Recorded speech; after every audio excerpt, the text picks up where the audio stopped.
Hello everybody, welcome back to 10 Minute Reviews. I'm Jason, bringing you today's video. My fuzzy co-star Freya is wandering around, she's got a little toy.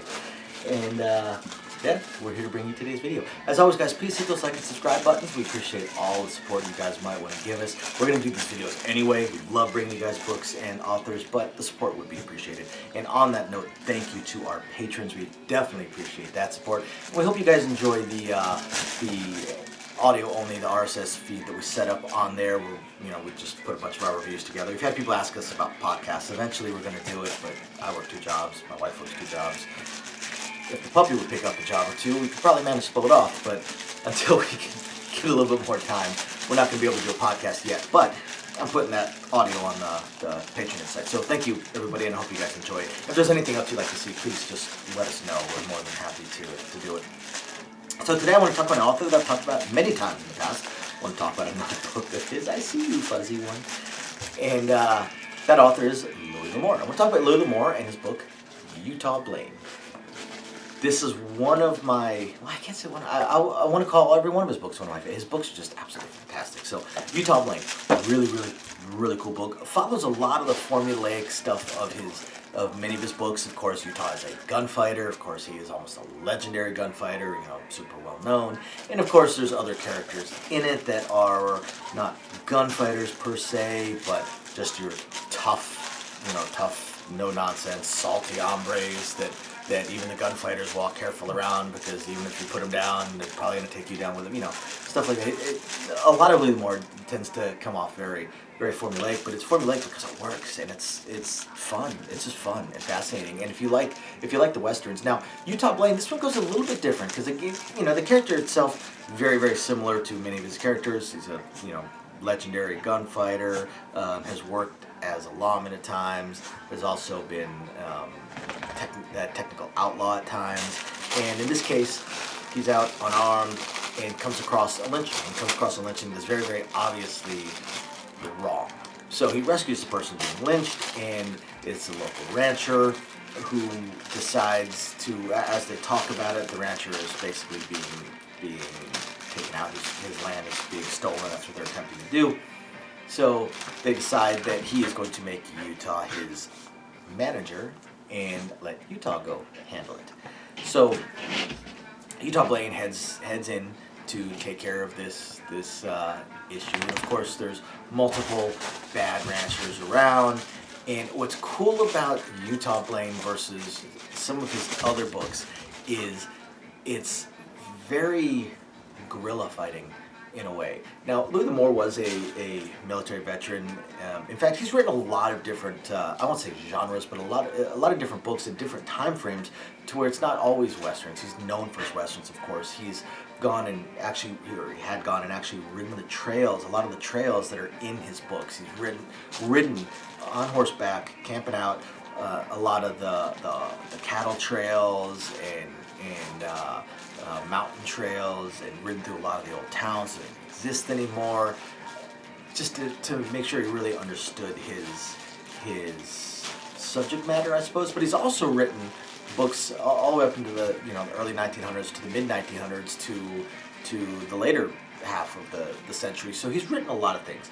And Utah Blain, you end up with a lot of almost guerrilla warfare or tactics that don't always come up in Lamour books. Of course he's got his gunfights. Of course he's got his stand face to face, hook and draw, high noon kind of stuff. But he has a lot more of we're going to abandon our position. We're going to abandon the ranch.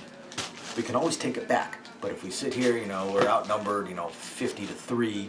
Obviously we can't hold it, so we're just going to go to the mountains. Good luck trying to catch us. And while you're trying to catch us, we're going to be shooting you. That kind of stuff. And he really portrays Blain, whom he introduces earlier on in the book. He does mention that Utah Blain not only is this legendary gunfighter, but at one point was actually an officer in the military. Now, in military down below the border, not the U.S. military, but was an officer and a high-ranking officer at that. So obviously he understands tactics. He understands terrain, utilization of terrain, guerrilla tactics. He was part of a rebel army that lost. That's how he ended up in jail, which is how he ended up technically an outlaw, because he escaped.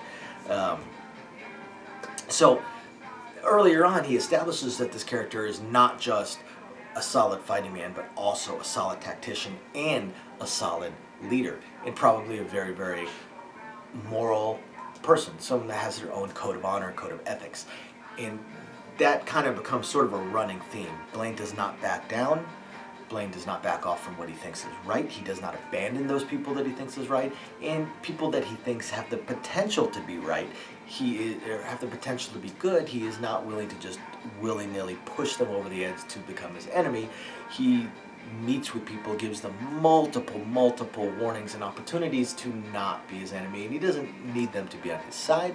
Just stay the hell out of it. Stay out of it, or back away from the evil ones and the bad guys. Don't try and steal, and you'll be fine. But if not, well, it's not going to go well for you. He's a man of his word. But a big chunk of the book is the guerrilla tactics and the guerrilla fighting, and them fighting on the run, and him fighting on the run, and his allies. Rip Coker, I want to say that the name, obviously Rip is the name used a lot in the Western books, but Rip Coker sounds so familiar. I want to say that he's actually comes up in other Louis Lamour books in almost the same capacity. A side character, but a major side character. Your tough as nails cowboy that doesn't take anything from anybody, and solid fighting man. He'll ride for the brand, as they say. He will stand with you in the gunfight, and he's not afraid of gunfighters. He's not afraid of shooters, because he's tough. He's not super fast, but he's tough. And not only does the character sound very, very familiar, but the name sounds very, very familiar. So I think he's come up in other Louis L'Amour books as well. And of course, you've got your usual one or two women that are potential romantic interests for Utah Blain, and that's also a recurring theme in a lot of Louis L'Amour books. Your tough loner but with the heart of gold, that ends up meeting the super tough, beautiful Western woman that's also a rider and a fighter and an outdoorsman and stuff like that. Louis L'Amour had a lot of recurring themes in his books, but again, it's because they worked. The reality, I'm a big student of the Old West, and the reality of how the Old West was versus the romanticized Old West that we see in our movies, in books, what we find as entertaining and romantic and fascinating to us, very, very different than the reality. Some of it holds true, or at least has elements based in that truth.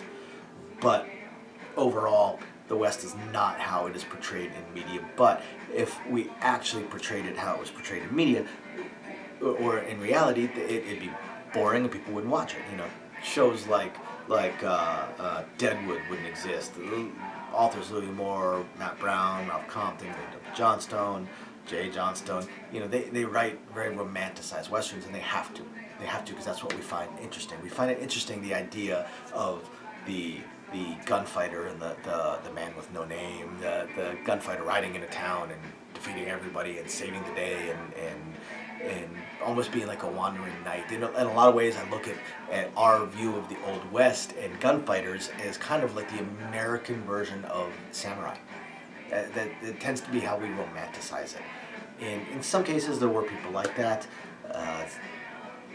Sam Bass would be a great example. Definitely almost like an Old West paladin in a way. But most of them were not quite that way. I mean, Wyatt Earp was a horse thief and a rustler. So, the way we romanticize is not always great, but it's what's entertaining, and Louis L'Amour mastered that. So after you guys hit the like and subscribe buttons, if you haven't checked it out before, go check out Utah Blain by Louis L'Amour. Great book. Thank you everybody for watching. We'll catch you guys next time. Bye now.